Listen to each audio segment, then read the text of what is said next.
A ver, seamos honestos. ¿Quién no se ha topado con un capítulo de la Biblia que parece, pues, una larguísima lista de nombres? Hoy vamos a meternos de lleno con uno de los más famosos, Génesis 10, que muchos conocen como la Tabla de las Naciones. Y sí, a primera lista uno lo ve y piensa, uff, ¿en serio? Parece una genealogía súper antigua llena de nombres que suenan lejanos, casi irrelevantes. Pero, ¿y si les dijera que esa lista es en realidad una especie de mapa del tesoro para entender la historia humana y las promesas divinas? Exacto, eso es lo que haremos. Vamos a pelar las capas de este capítulo para encontrar el increíble significado que se esconde detrás de cada nombre. Así que prepárense, porque lo que parece un simple registro familiar es en realidad muchísimo más profundo. Muy bien, vamos a desentrañar esto. Para poder entender la Tabla de las Naciones, lo primero es ubicarnos en el tiempo y el espacio. Pensemos que la humanidad está, literalmente, empezando de cero en un mundo recién purificado por el gran diluvio. Este capítulo es, en esencia, el árbol genealógico de toda la humanidad después de la inundación. El punto de partida son los 3 hijos de Noé, Sem, Cam y Jafet. De ellos y de sus descendientes es que el planeta volverá a poblarse. Una de las formas más alucinantes de leer este capítulo es viéndolo como un mapa. Ojo, no un mapa con líneas y fronteras dibujadas, sino un mapa humano. Uno que nos muestra la ruta de cómo los primeros pueblos se fueron esparciendo y dieron origen a las civilizaciones antiguas. Lo que vemos aquí es fascinante, porque nos da una idea de cómo se veía el mundo conocido en esa época. Por un lado, los descendientes de Jafet, que se asocian con las zonas costeras del Mediterráneo y lo que hoy es Europa. Luego, los de Cam, que se asentaron en África, parte del Medio Oriente y, muy importante, la tierra de Canaán. Y finalmente, el linaje de Sem, que es crucial para la historia que sigue, se establece en el Medio Oriente de donde saldrán los ancestros de Israel. Y justo en la línea de Cam, de repente, emerge una figura que rompe el molde: Nimrod. La Biblia lo describe como un valiente cazador, lo que nos sugiere un líder con un carisma y una fuerza arrolladoras, un verdadero fundador de reinos. Y aquí la cosa se pone interesante. Nimrod no solo cazaba animales, también construía ciudades enormes como Babel y Nínive. Con él vemos nacer la civilización organizada, las sociedades complejas, pero también la ambición humana de concentrar el poder.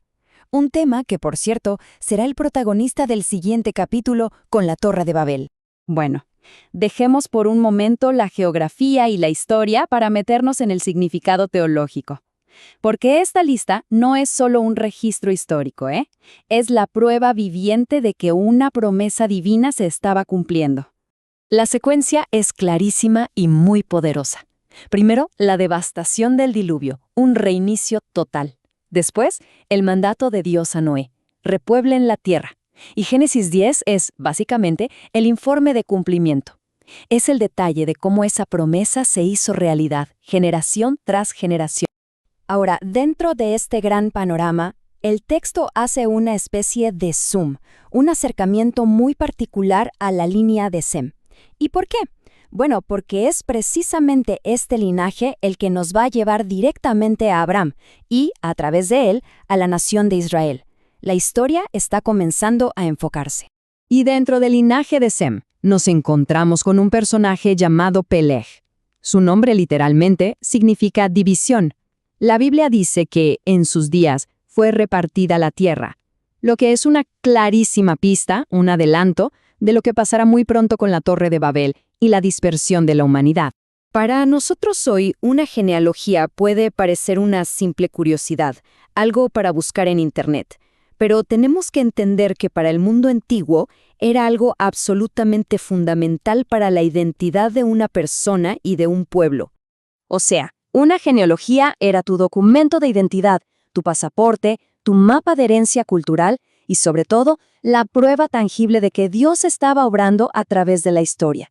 Para el pueblo de Israel, era su conexión directa con las promesas hechas a sus antepasados.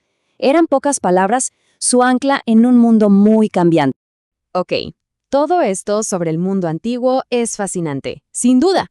Pero, ¿qué tiene que ver con nosotros aquí y ahora? ¿Cómo podemos traducir este concepto tan antiguo a nuestra vida moderna? Aquí está la conexión. Mientras que en la antigüedad tu genealogía definía tu lugar en el mundo, hoy hablamos más bien de legado. La pregunta ya no es tanto de quién descendemos, sino qué tipo de influencia, qué fe, qué historia dejamos para los que vienen detrás. Y esa es la gran lección que nos deja, al final, la tabla de las naciones. Así como las vidas de Sem, Cam y Jafet tuvieron consecuencias que se extendieron por todo el planeta, nuestras vidas también son parte de una historia mucho más grande. Lo que hacemos, en quién confiamos, todo eso crea ondas que impactan el futuro de maneras que a veces ni imaginamos. Así que, al final, esa lista de nombres que parecía tan seca y lejana, nos devuelve una pregunta muy, pero muy personal. Cada vida cuenta una historia que se va transmitiendo en el tiempo. La pregunta que Génesis 10 nos deja flotando en el aire es, ¿la historia que cuenta el legado de cada uno, cuál será?